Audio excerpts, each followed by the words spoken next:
So safe food supply depends on each sector of the food chain following correct food handling procedures. That goes from the producers, the manufacturers, the wholesalers, the food stores, food service outlets, and the consumer.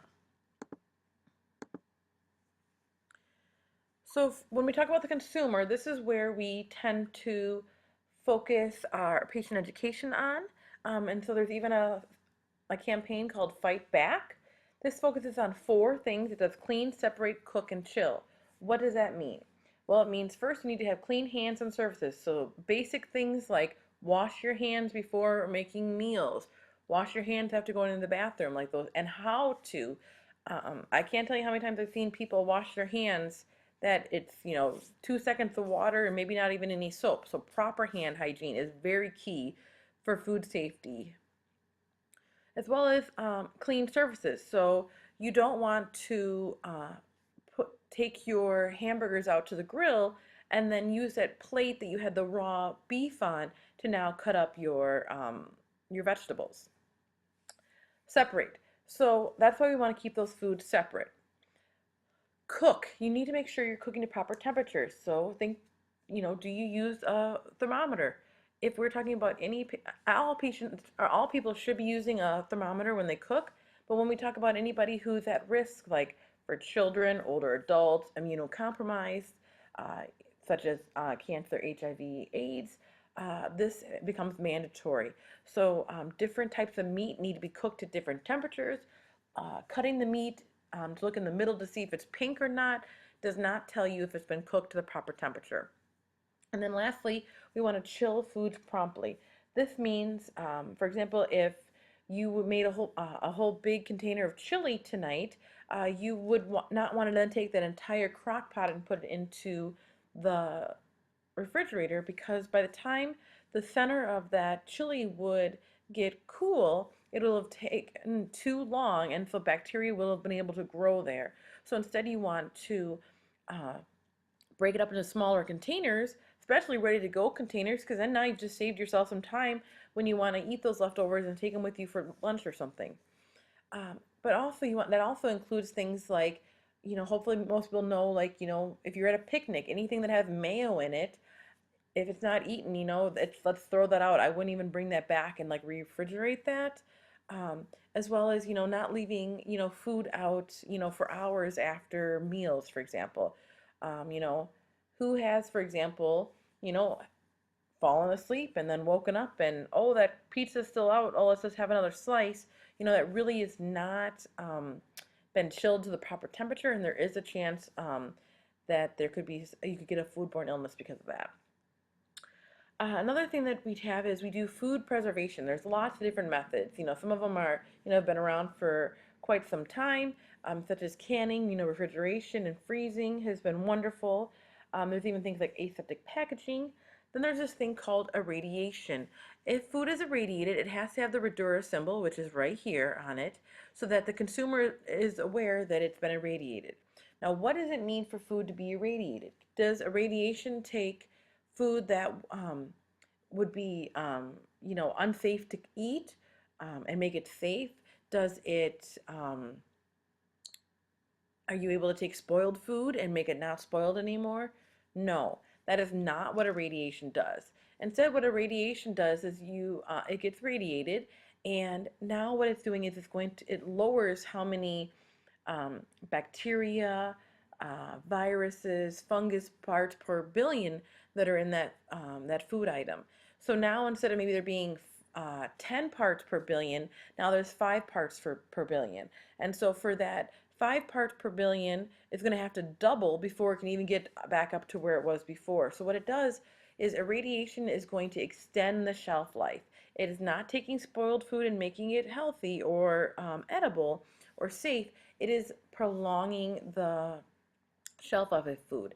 This has been really helpful. For example, I saw a documentary where they talked about it in India, places that were too rural, that it just took too long to get food into those areas for certain food products. Now can get those food products because those foods, or those seeds or beans, have been irradiated, and so the shelf life is extended. but it does not take any like spoiled food and make it healthy. I just want to make sure you clearly understand what irradiation means. There will be a question on that on the exam. Then there's things like pasteurizing. So like typically the milk you buy is pasteurized. It's illegal in the state of Wisconsin to sell raw milk. It's a big food safety issue. But then other things that can be pasteurized, for example, is apple cider. Then there's things like smoking and curing. Another big thing you always want to do is actually inspect the food. Is there a rip in it? Is it, still, is the seal still there? Is there a dent in the can?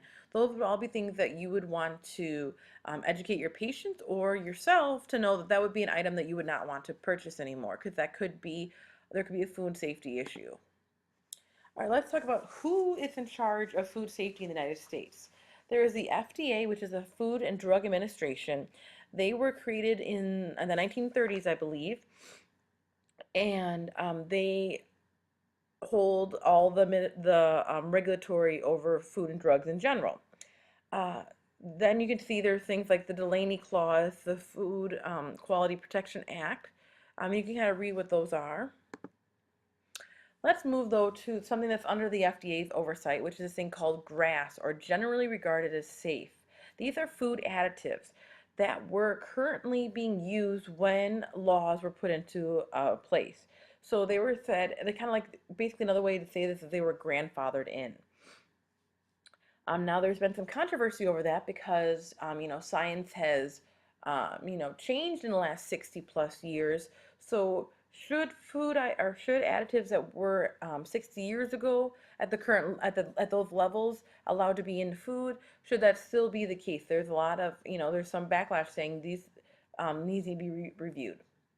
All right, then there's two types of food additives. So the first one here is called intentional or direct food additives. These are ones that I, as the manufacturer of food, purposely put in there. I could put it in there to improve, maintain, or stabilize food quality. I could do it to lengthen the storage time, or I could use it to stabilize or increase nutrient content. So I put it in there. So for example, food coloring, food dyes, those are intentional additives. For example, margarine has beta carotene added to it to change it from a gray color to more of a yellow color that looks like butter. I purposely put that in there. A lot of oils, like vegetable oils, olive oils, have antioxidants like vitamin C, vitamin E added to it to, again, extend the shelf life so it doesn't become oxidized. Those would be intentional. The other kind, and again, you can look at in your book, there's a really great table 2.2. The other type of intentional food additives is for processing aids, preservatives, appearance, and flavor enhancers. So, for example, I put this in here, like they put caramel color into soda, just for appearances. It has nothing to do with taste, extending the shelf life, anything else like that. It simply makes the product, changes the appearance of it. Then there's things called incidental or indirect food additives. These are things that got into the food stock, but it was not put there by the manufacturer. So pesticides, uh, antibiotics in meat is a great one. Packaging, for example, to help food get out of cans, they line the inside with a little bit of plastic. Well, that plastic can leach into the food, and so I put the plastic in there as a manufacturer to make it easier for you to get the food out of the can, not because I wanted the actual, potential carcinogens from the plastic into my food product.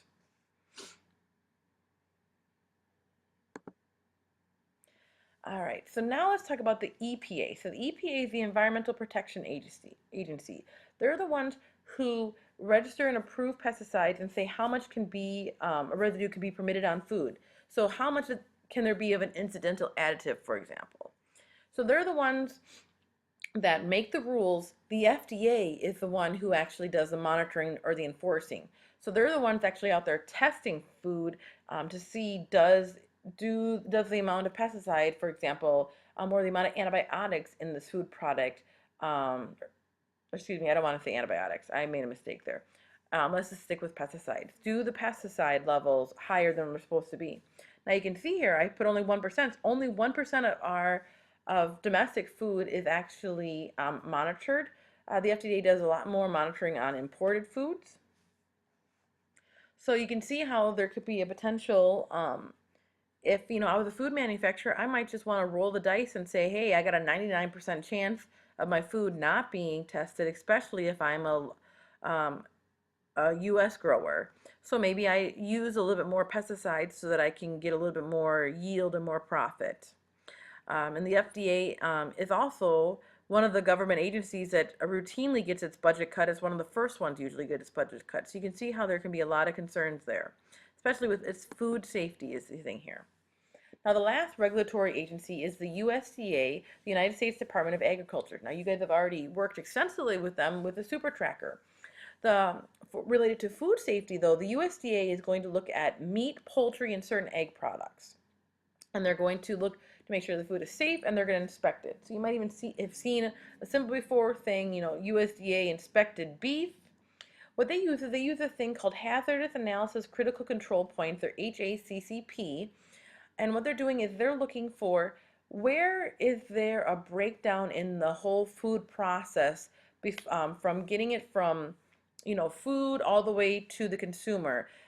Where is there some sort of breakdown and that food safety is a concern? And they use this process to then try to fix these things. Like, for example, um, why was there, a big E. coli outbreak on spinach? And so they were able to look and figure out that it actually was from manure runoff from a farm up. And then when it rained, the rain took the manure and the E. coli from cow's feces, which is normally there, and that water runoff then went down into the spinach that was planted, down the hill and contaminated the food. All right, so foodborne illness now. Let's get to the meat and potatoes here. This is any sort of contamination with bacteria, mold, parasites, viruses, or even metal. And again, it can happen during any part of the food process. It also can happen because of improper handling of food. So foodborne illness can happen in two areas. The ones that usually make it on the news are the ones that happen during the harvesting, production, processing, transportation, storage, and retailing. Because that is where, we see, like you hear, like 10 million pounds of beef recalled. Um, because those are, and those are a lot of times what happens because we have bigger farms, if you can even call it farms anymore. And so it ends up affecting, millions of people when they have some sort of breakdown in food safety. And then the other part of food safety is then once the product gets into the consumer's hand, are they, doing the proper chilling, cooking, etc. All right, now this talks about some different foodborne illnesses. So Camelobacter is a bacteria. It is actually the second most common bacteria cause of diarrhea in the United States. We see this from raw and undercooked poultry, meat, raw milk, and untreated water. Then we have a norovirus, which is the leading cause of viral bacteria in the United States. We see this a lot of times on cruises. This is improper hand hygiene, or any time that people start grouping together. So we also see that norovirus tends to spread more in the winter because people are spending more time indoors, as well as in child care facilities we'll see this norovirus spread more. It's very important for you to know the leading cause of viral versus bacterial. So the leading cause of viral diarrhea in the United States is going to be norovirus, where the most common cause of bacterial diarrhea is going to be salmonella. E. coli 0157H7. This is a deadly toxin that the bacteria produces, causing severe bloody diarrhea, can lead to kidney failure, and can kill. This is another one we see in the news a lot. We see it especially in beef that's undercooked or raw. We see it in like raw sprouts, also raw milk, and unpasteurized juices and ciders. Then we have salmonella. Salmonella is a bacteria, and we find it in raw and undercooked eggs or poultry. Who's ever eaten raw cookie dough, for example? You potentially could have gotten salmonella poisoning. Again, this can kill. Next is Listeria. This is serious disease for pregnant women. It can cause premature delivery and stillbirth. We're going to see this in unpasteurized dairy, especially soft cheeses like brie, deli meat. So we really need to stay away from the deli altogether. Then we have botulism, which is going to produce a toxin in canned food and in honey. And this again can cause death by respiratory failure. We do not give children honey that are under the age of 12 months.